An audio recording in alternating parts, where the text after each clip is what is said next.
Did you press play? I did. We're already recording. Oh, we are? Hi! All right. Thank you so much for coming and joining with me and with the audience. You're welcome, audience. We're here with Yvette Raposo. Am I saying your last name properly? Yes, Raposo. Raposo. And you're a former Ontario boxing champion. Can you tell me about that?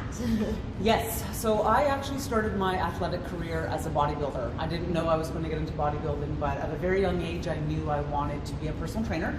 Okay. I wanted to help people with their health and fitness, because as a young teenager, I was chubby.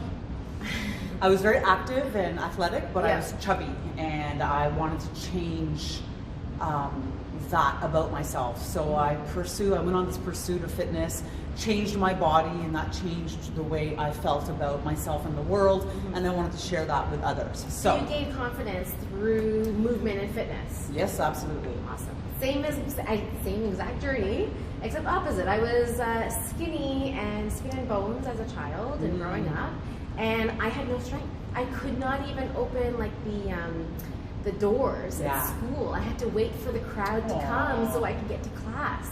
So, you know, for me, it's the same thing. I gained confidence through fitness much later in life. But yeah, it's never too late. Never too late. Yeah, exactly. I have clients in their 80s who started focused exercising for the first time. Wow, yeah. So wonderful. Yeah. So wonderful. So I got into, when I became a personal trainer, I was curious about bodybuilding. I got into bodybuilding. I did one show, and at the time I was working at a place, at a gym, where they had a very sophisticated boxing program in the basement, so I was naturally, organically introduced to boxing. Okay. So I was boxing for cross-training to stay in shape, and then once I stepped into the ring, one of the coaches asked if I wanted to move around, and as soon as I moved around with one of the fighters, I knew right away I was hyperventilating. My heart was pounding out of my chest, my brain was popping out of my head, and I was like, this is it, I want to do this. Now that experience is not for everybody. Right. For me, it was stimulating for many different reasons. I pursued my amateur career, became Ontario champion. At the time, women's boxing was not an option in the Olympics. Okay. So we're talking the years 2000 to 2004 are the years that I competed. Right. So Olympics was not an option for me because women's Olympics was women were only allowed into the Olympics or accepted into the Olympics in 2012. So my option was to go professional, which I did. I went to pro, and very soon after turning pro, I was training and I injured myself, combined with the fact, different factors kind of all showed up at the same time for me, and one of them being women's boxing again at the time. I mean, it wasn't a big platform, and so there was not really much hope in the sense of me making a big career out of this. Right. So I retired from boxing entirely as from a competitive standpoint, mixed in with the injuries that we could talk about, which brings me to Aldoa today. Right. To be talking with you about Aldoa today, almost 20 years later. Wow. 15 years later. And once I retired from the sport, it was bittersweet. However, it was almost a relief because I also knew immediately what I wanted to do with it, which was teach people the sport of boxing for fitness, health benefits. I wasn't interested in training fighters. I wasn't interested in staying in the competitive realm at that time. Okay. I wanted to step away from the competitive realm and really focus on the fitness aspects of boxing training because it did so much for me and the people around me, and so that's kind of going back into gaining that confidence through and passing that on to other people and helping them gain that confidence. It's such a wonderful feeling, isn't it? It is. To bring that out in other people and be a part of their experience and journeys. Yeah, and be able to support that for them. So to provide that place and support that space for them where people can feel comfortable growing and extending and taking risks, trying again. Yes. Yeah, and getting comfortable with failure too, right? Like that's a big piece of it. It's getting Yeah, and actually, the word failure is a funny thing for me. I don't like the word failure, and I don't use it often unless I'm talking about muscular failure. Right. That's a whole different concept, and I do talk about muscular failure with my clients when it comes to weight training and stuff. But you know, there's a saying. I also studied NLP, which is neuro linguistic programming. Okay. And one of our mantras, or one of our statements is no failure, only feedback.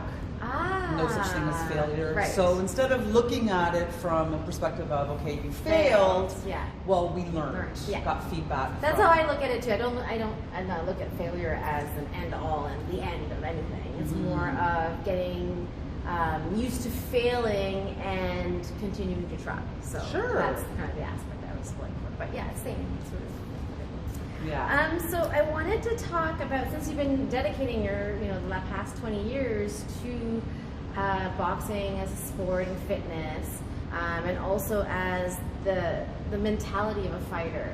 I want to talk about a bit of that experience and knowledge. Share some of that knowledge with us. The mentality of a fighter specifically? Yes, exactly. So one of the things I love about teaching boxing, once I can get people through the door, because there's a bit of a disconnect, there's a bit of a fear or a bit of a distance with people when it comes to boxing if they've never tried it before, because they think they're going to get hit, they think it's violent. The impression that they get is ABC, and I understand. I understand that what they might be watching might look violent to them. Just like when I was a young teenager, boxing was never on my radar. Right. I was a sports fan, but I never really understood boxing, just like I never really understood golf, so I never watched either of them. Yeah, exactly. And until you can understand something, then you can appreciate it. So to go back to the fighter's mentality, once I do get them through the door and they gain that respect for it's not as easy as it looks to learn boxing, and that there are so many benefits to it, including and most immediately what people gain from boxing, or what they realize, is this immediate kind of feeling of just self-empowerment and your sense of self, in the space around you, an awareness of your body, and coordination. So these things are some of the first things that people notice. But really high up there with those things are is the mental acuity. Right. It's the amount of focus, the level of focus that is immediately necessary. And people can get into that Zen state or that zone that they might not have experienced at all that day or that week or at all. So you hear about athletes talk about the flow state, and there's been studies around this and how can we get to that flow state. You hear about people when they talk about meditation, and for a lot of people the word meditation might turn them off. Right. It might be too much of a buzzword, so people get it, including myself. Sometimes meditation is good in my life, and sometimes I need to call it something else. I just need to call it quiet time. Or in the zone. In the zone. In the zone. Yeah, or just downtime for me. So I find with boxing, to go back to a fighter's mentality, a participant or somebody who's learning boxing, one of the top 3 things, definitely most common feedback that I hear, is how they felt actually really, as much as they were mentally engaged, they actually felt such a point of focus that it made them feel relaxed in a way. So it's like a hyper focus, you're learning something new, and when you can focus on the task at hand, then everything else just goes away, and all your worries and problems and stresses. And I hear it all the time, Yvette, I didn't think about anything else for this hour except for what was in front of me. And people need that these days. Yes, absolutely. I love that. It makes me want to try boxing, because I've never. You're coming. I'm converting you. You're coming. Definitely, I want to get those gloves on. I want to start boxing. You're coming. We're doing it. Yeah, it's going to be great. And you have this beautiful facility here. You have access. Such a wonderful space. So, and I know that Girls Just Want to Box trains here, so you have access to some of the best training in the city. Yeah, so I gotta figure out my schedule and get that in there, because I watch them train, and that's what some of the boxers that they tell me is, I already have that focus. I already have that meditation. It's a moving meditation when it's me in the bag, and I'm just, and I totally understand that because I do moving meditation all the time as well. But I totally get that. It's just combining the hitting aspect of it. It's the violent aspect of it that my brain, I guess now that you've spoken, I can understand the empowerment and the confidence, and then it's not about hitting, but about moving and maneuvering. Absolutely, and I'm glad you brought that up, because the idea of boxing is connection. So if you can think about it in a way where, okay, you're connecting with the bag.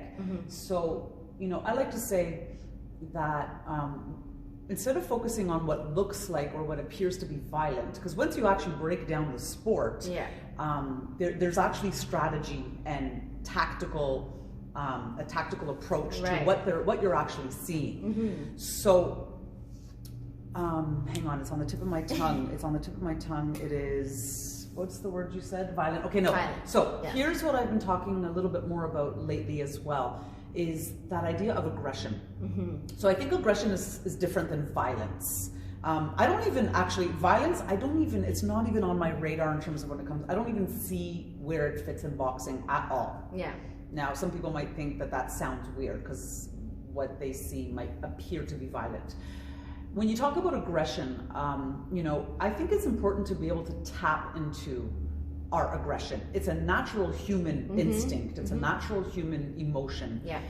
And it's okay to have aggression. Right. And it's important to be able to be aware of it and be able to tap into it so you can recognize it. Yes. When I can recognize what aggression is for me, then I can place it where it needs to be placed. Right. And it doesn't need to turn into violence. Right. So with my students, I can introduce them to themselves, what aggression looks like for them in a very safe space, in a controlled manner, with other students, with other people around who are doing the same thing. And you can imagine how beautiful that. Very powerful. It's incredibly powerful. So I had a new student last week, and I met her actually at a function, and she found out that I taught boxing, and she came up to me and she says, "I want to learn boxing." And I says, "Okay, what brings this on?" And she said, "I've always been curious about it." She said, but she's been a salsa dancer for many years, a professional salsa dancer for many, many years. And her role as a dancer in salsa is to be led by the man. Okay. Beautiful. But after so many years, I think she's got to be in her early 30s.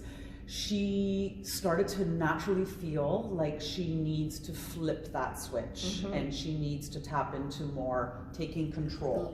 Yeah. And so boxing for her just kind of came up for her. So we happened to meet.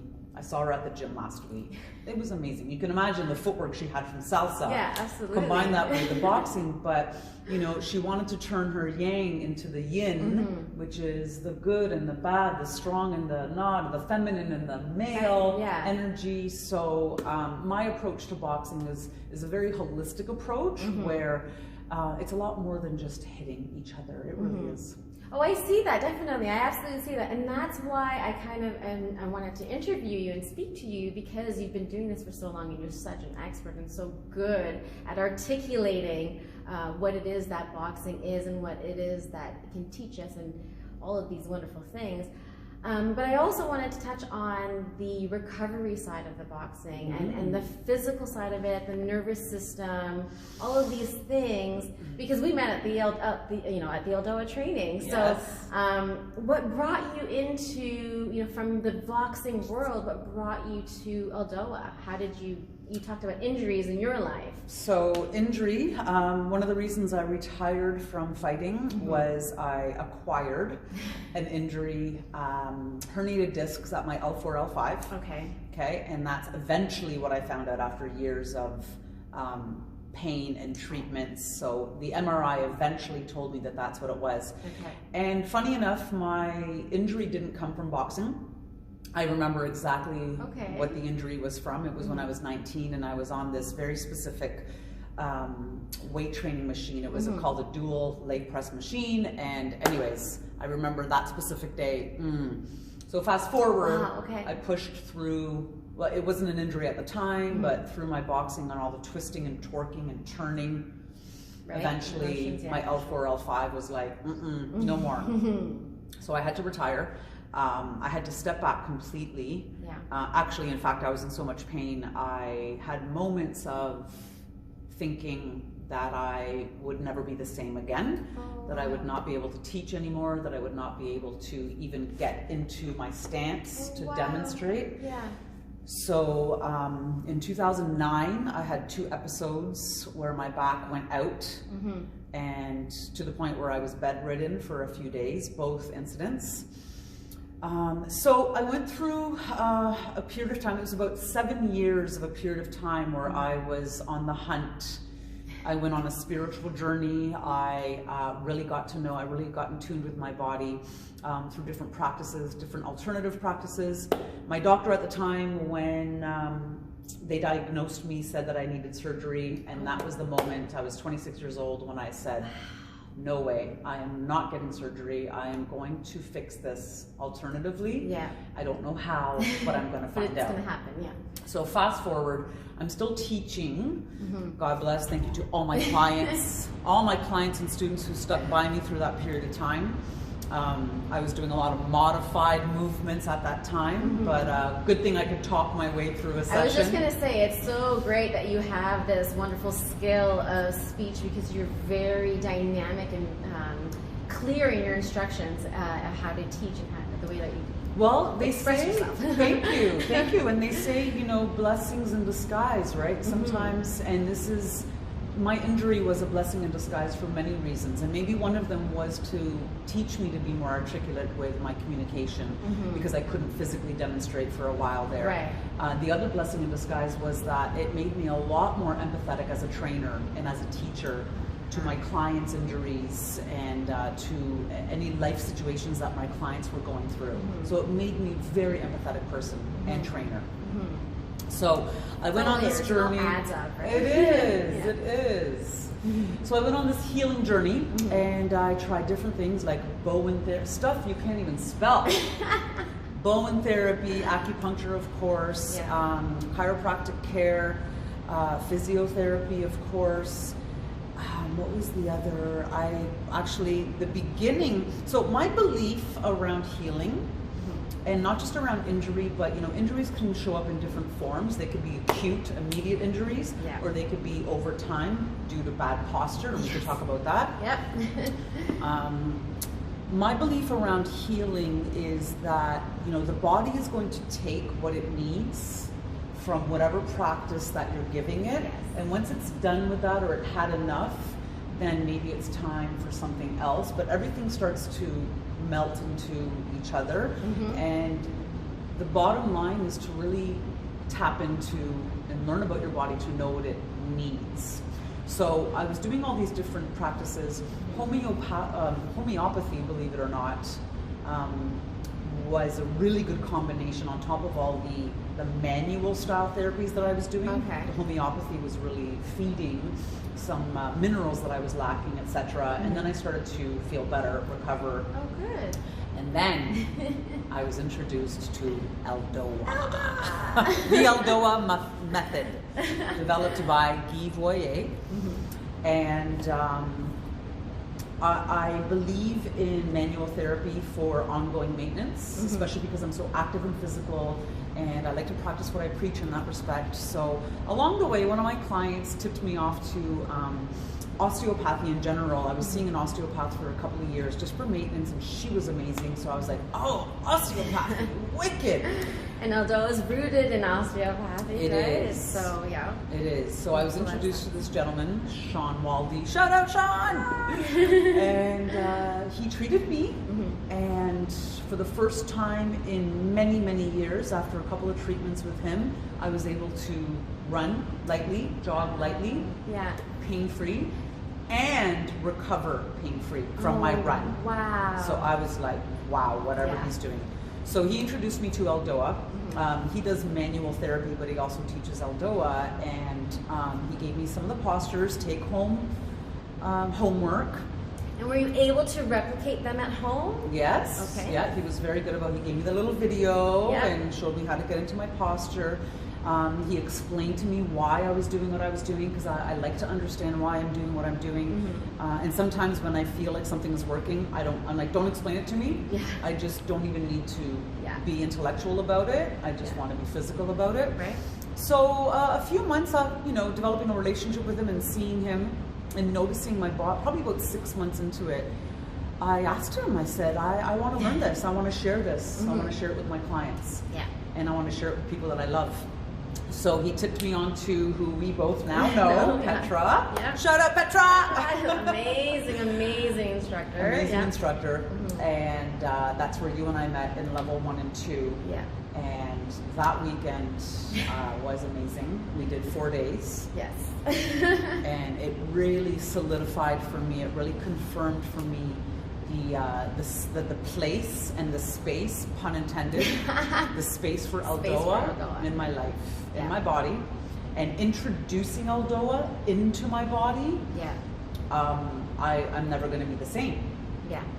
I'm forever different, and my body remembers the imprint that Aldoa left on my spine, right. and I'm good. Yeah. You're good. Yeah. Because it programs your nervous system. It's not just your body, right? That's right. It's your body, it's your brain, it's your nervous system. It's, emotional releases if you have them stuck in your tissues. It's all of that. And so how do you use the boxing, the Aldoa, with the boxing? Like, how do you integrate the two, and why is it so necessary for you to do that? So I wanted to respect the Aldoa method and in how I can introduce this into my training with my clients and with my own personal workouts. And I found out that I can introduce 2 or 3 postures at the end of a workout. So whether it's a strength training or weight training workout, and specifically boxing, because that happens to be my specialty. And so I just end the workout. Even if we do core strengthening exercises, I do like stretching. Right. But with the Aldoa, I have actually found I don't even need to stretch my clients a lot as much anymore. Yeah. And sometimes I'll play around with, I'll replace the stretching with the Aldoa.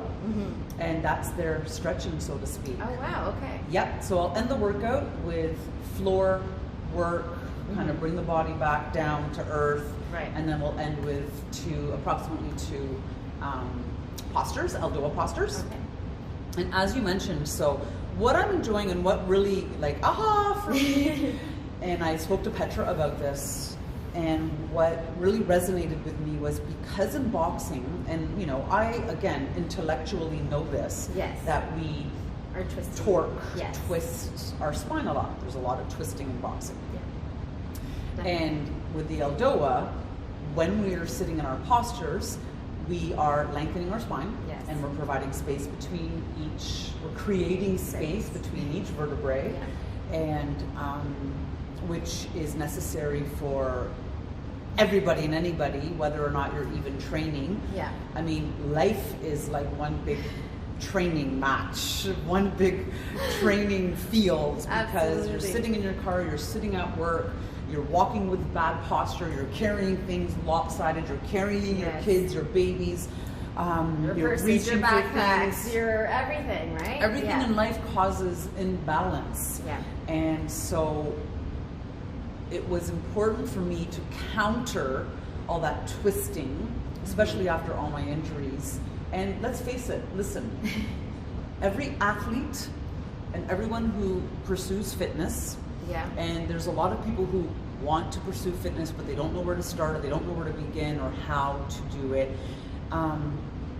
They want to prolong their career. If you're an athlete, you want to prolong your training career, the amount of time that you can practice your sport.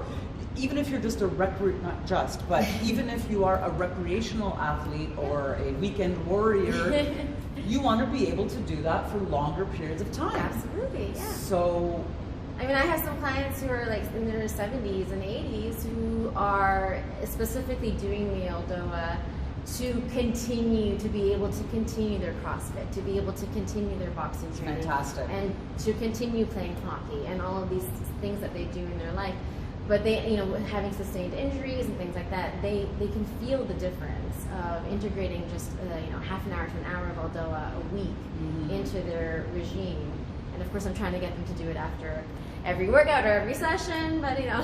So great though. It's so good. It's if so you're good. doing a workout anyways, I know. just add another minute. I know. If It's a minute. If you're doing a workout anyways, tack Just, on a minute. Yeah, exactly. At the end of your workout. And I like the idea of even experimenting with replacing the stretching with the Aldoa posture. Yeah. If you only have time for one, you know, I would personally choose the Aldoa postures. It integrates everything from the tip of your fingers to the tip of your toes. You're stretching your entire fascial chain and everything that encompasses it. So I just find it to be so holistically beneficial for the end of a workout and for the healing process and the recovery process. It really is. And don't forget the best part. One of the best parts for me, this is what I really appreciated about Aldoa as well. So when I stopped boxing, when I stopped competing, and you know, when my back was in a place where I can experiment with movement again, different movement again, I got into Tai Chi. So similar to my salsa dancing girl, right? She was looking for the yang. Yeah. I was looking for the yin, because I was in such an external hard activity, which was boxing. Right. And once I finished and the dust settled, I was like, my spirit needs yin and soft and feminine energy. So I took up Tai Chi. So what I love about, so I needed that kind of yin and yang, I needed that counterbalance. The balance. So with Aldoa, let's face it, we also live in a society where we live from and out of our sympathetic nervous system. Right. Sympathetic nervous system is the stress, the fight or flight state. Right. And people we don't even realize it. You know, we live in the city of Toronto. We're sitting right here in Toronto right now. You know, getting here, I was stressed getting here as it was, traffic and construction and whatever. So I'm sitting in the sympathetic nervous system. And a lot of us visit that place way too long and way too often. Right.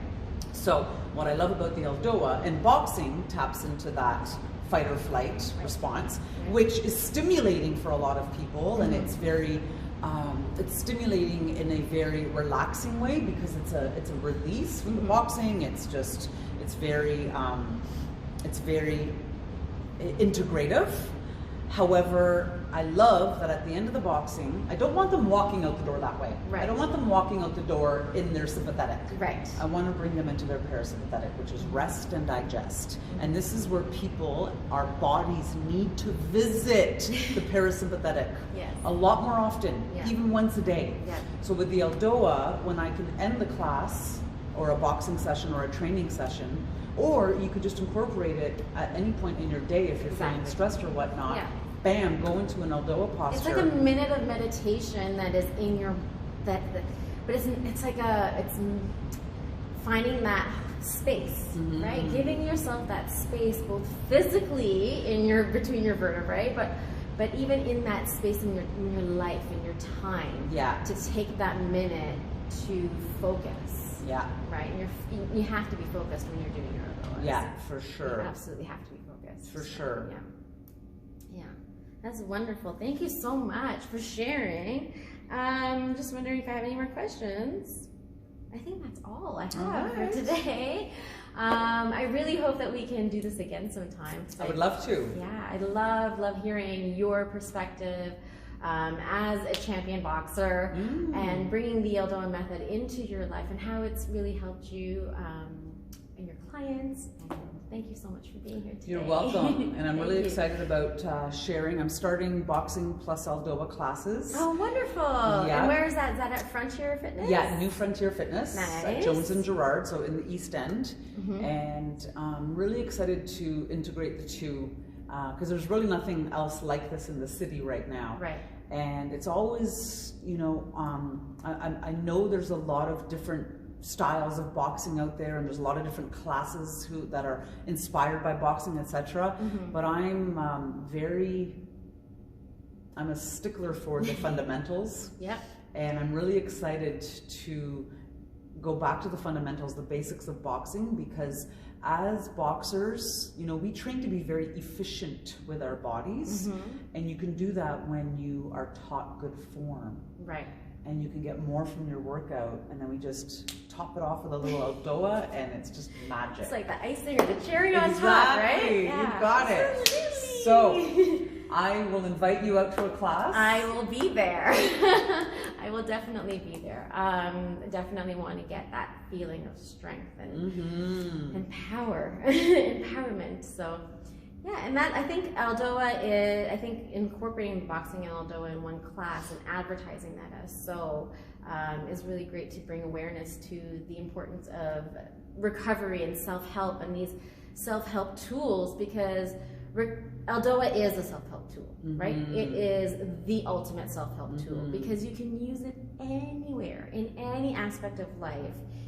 Like, as you said earlier, the body takes what the body needs from the Aldoa. That's right. What your body needs from the Aldoa and what my body needs from the Aldoa, even if we're in the same posture, we're going to get two different experiences. Isn't that cool? And it's just, it's so cool. I know. And yeah, as you said, I mean, I think your classes, I think our two classes are the only two Aldoa classes in East Toronto. In the East End? Yeah, wow. Yeah. I know that I'm like the only Aldoa East Greenwood or so. Okay. Yeah. Well, so then we're going to have to collaborate here. Yes, absolutely. So thank you again for coming. You're welcome, and keep doing what you're doing. Thank you. You too. I'll see you soon. Peace. Thanks for watching.